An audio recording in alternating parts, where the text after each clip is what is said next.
Halo, kembali lagi di Ilmu Giziku. Sekarang kita mau bahas pembahasan soal tryout Ukom Ilmu Giziku nomor 91 sampai dengan 100 ya. Oke, dengerin. Nah, teman-teman, kita bakalan bacain soalnya. Setelah itu, kita bakalan bacain pilihan jawabannya. Setelah itu, teman-teman usahakan untuk jawab karena abis itu kita bakalan bahas sedikit. Setelah itu langsung kita kasih tahu kunci jawabannya. Oke? Udah paham ya? Soal nomor 91. Diet yang diberikan pada penderita epilepsi yang dimaksudkan untuk mengontrol kejang dengan pemberian obat minimal yaitu diet DASH, diet energi rendah, diet ketogenik, diet TKTP, diet rendah lemak.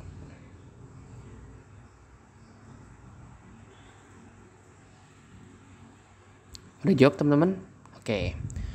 Nah, di sini kita langsung garis bawahi kata-kata mengontrol kejang. Ada kata-kata sebenarnya epilepsi juga bisa masuk sih. Kalau untuk penderita epilepsi udah pasti nama dietnya itu adalah diet yang menggunakan lemak, yaitu diet ketogenik. Hehe. Oke, teman-teman langsung lanjut soal 92. Seorang anak perempuan usia 30 bulan dirujuk ke rumah sakit dengan tanda klinis wajah seperti orang tua. Anak tampak kurus, kulit keriput, cengeng, dan pernapasan berkurang. Setelah didiagnosa menggunakan BB/U didapat nilai Z-score-nya minus 3,3. Wah, ini mah gizi buruk ya. Apakah penyakit gizi yang diderita anak tersebut? Marasmus, kwashiorkor, gizi kurang, autis, marasmik kwashiorkor.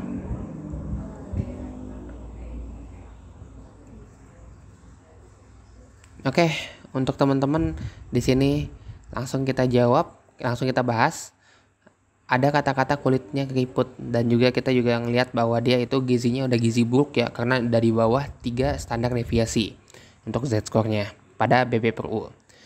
Terus juga ada kata-kata seperti orang tua. Nah, ini itu mencirikan banget pada anak marasmus. Nah, mungkin teman-teman ada yang ketuka antara marasmus dan kwashiorkor. Kalau kwashiorkor itu dia terdapat edema lebih tepatnya sebutannya ya. Jadi untuk jawabannya adalah marasmus karena seperti orang tua. Oke, langsung lanjut ke soal nomor 493. Pak Aryo berdasarkan hasil diagnosis dokter menderita batu ginjal. Batu ginjal ini merupakan batu sistin. Maka berikut ini yang bukan merupakan syarat diet yang akan diberikan oleh ahli gizi yaitu batasi protein hewani atau sumber sistin dan metionin, tinggi konsumsi sumber sitrat dan malat, cairan tinggi natrium dan rendah natrium.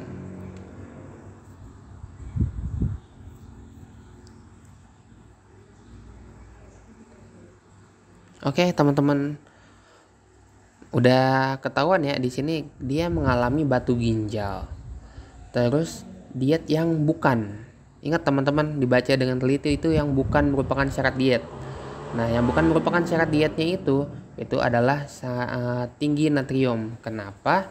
Karena kalau misalnya tinggi natrium, dia kan pasti memberatkan ginjalnya dong.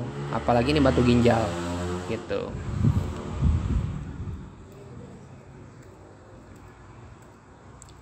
Oke, nomor 94.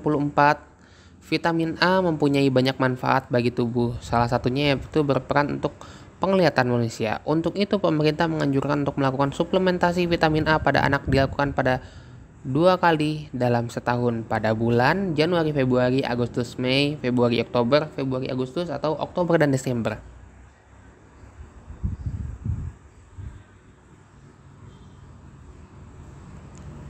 Ini udah jelas banget ya teman-teman ya. Soalnya teman-teman kalau yang belajar surveillance pasti ngerti kalau suplementasi vitamin A atau pemberian tablet kapsul vitamin A itu diberikan pada bulan Februari dan Agustus. Oke, lanjut ke soal 95. Vitamin A dapat disimpan dalam tubuh, namun jika terjadi defisiensi, simpanan ini akan dibongkar dan setelah simpanan habis, barulah akan muncul tanda-tanda kekurangan vitamin A.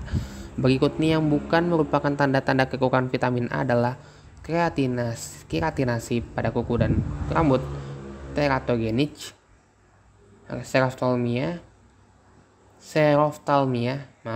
buta warna, buta senja.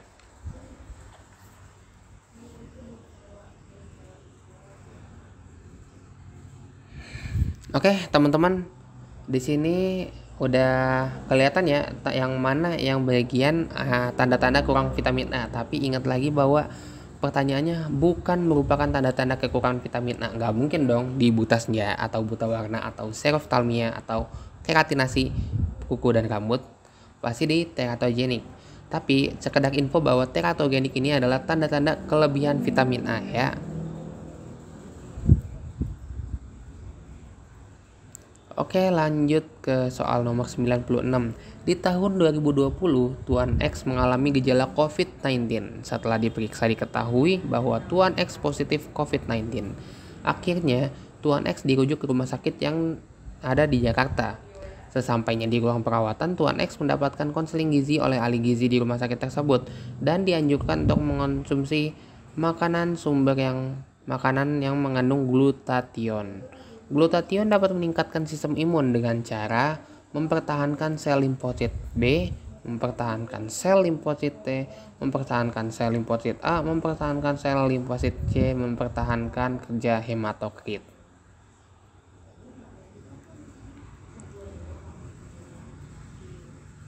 Oke, udah jawab ya teman-teman ya. Di sini udah jelas untuk glutathione. Kita tahu bahwa glutathione ini adalah salah satu antioksidan yang lebih baik daripada vitamin C gitu. Dan antioksidan ini dalam bentuknya dia itu ada dalam bentuk GSH. Oke. Nah, pada tubuh sel limfosit itu yang bekerja sebagai sistem imun adalah sel limfosit B dan T. Jadi nggak mungkin dong sel limfosit A atau sel limfosit C. Tapi yang lebih kuat sel limfositnya adalah sel limfosit T. Gitu. Karena sel limfosit B dia lebih kepada pembentukan antibodi. Oke, teman-teman? Untuk teman-teman juga kalau misalnya masih kurang paham tentang gimana imunologi tentang yang lainnya, nanti kedepannya ilmu giziku bakalan ngebikin video pembahasan tentang imunologi ini ya. Apalagi kita bakalan pakai referensi anime, oke? Soal selanjutnya nomor 97 teman-teman. Dinda adalah seorang mahasiswa gizi yang akan melakukan pengukuran antropometri. Dinda menggunakan indeks BB/U. Berikut ini yang merupakan kelebihan dari BB/U adalah baik untuk mengukur status gizi akut atau kronis. Sering terjadi kesalahan dalam pengukuran karena pengaruh pakaian, baik untuk menilai status gizi masa lampau, tidak memerlukan data umur, memerlukan data berat badan sebelumnya.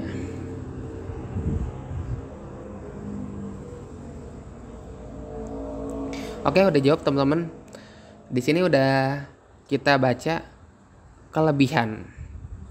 kelebihannya itu nggak mungkin option D itu pasti bukan. Option E juga pasti bukan kelebihan. Option B sering terjadi kesalahan itu mah kekurangan gitu. Artinya antara A atau C. Nah, BB/U ini digunakan salah satunya untuk mengetahui seseorang itu mengalami gizi buruk apa enggak, gizi kurang atau enggak. Dan itu juga yang tadi kalau kita lihat soal tadi tentang marasmus dan kwashiorkor itu kan juga menggunakan indeks BB/U gitu. Artinya baik untuk mengukur status gizi akut atau kronis. Yaitu jawabannya A. Oke teman-teman, lanjut ke soal 98. Putri merupakan mahasiswa gizi dan sedang melaksanakan PKL di sebuah desa terpencil. Putri ingin mengetahui status gizi masa lampau balita di desa tersebut. Indeks antropometri apa yang sebaiknya digunakan? BB/U, TB/U, BB/TB, IMT/U.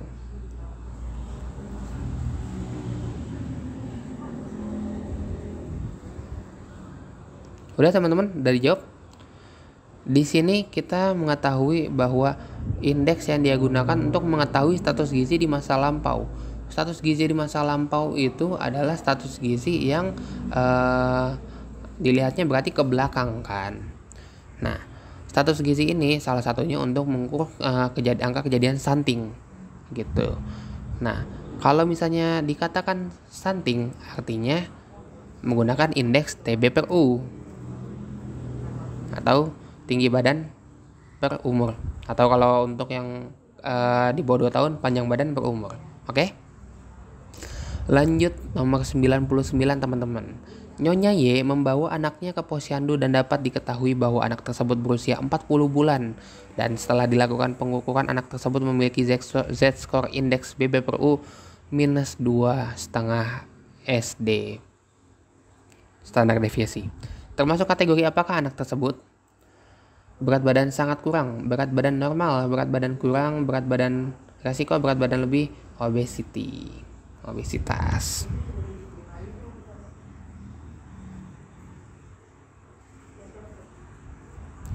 Oke, udah jawab ya teman-teman ya.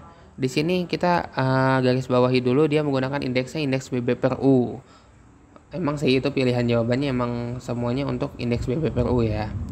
Nah, di sini minus 2,5 SD atau sekitar di antara minus 3 sampai dengan kurang dari minus 2. Maka itu lebih condong ke status gizi nomor C, berat badan kurang. Dipahami ya teman-teman ya. Lanjut nomor terakhir, soal nomor 100. Dani, balita laki-laki usia 42 bulan memiliki kebiasaan makan 2 kali sehari dan minum susu formula 5 kali sehari. Suatu hari Dani dibawa ke ibunya ke rumah sakit karena mengalami diare dan tidak kunjung sembuh. Setelah didiagnosis dokter, penyebabnya adalah karena Dani tidak memiliki cukup enzim untuk mencerna susu sapi. Berdasarkan gejala tersebut, keadaan yang dialami Dani disebut laktos intolerance, laktos alergi, gluten intolerance, alergi keracunan.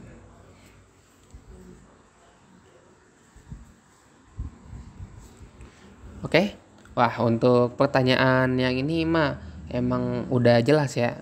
Di sini ini pasti sering banget kalau kalian kuliah di bagian di ilmu imunologi lagi belajarin tentang alergi, pasti juga dibahas tentang penyakit ini. Nggak bisa mencerna susu sapi bukan berarti dia alergi, tapi dia nggak punya enzim. Satu enzimnya adalah laktosa. Jadi gejala yang dimaksud adalah gejala laktos intolerance.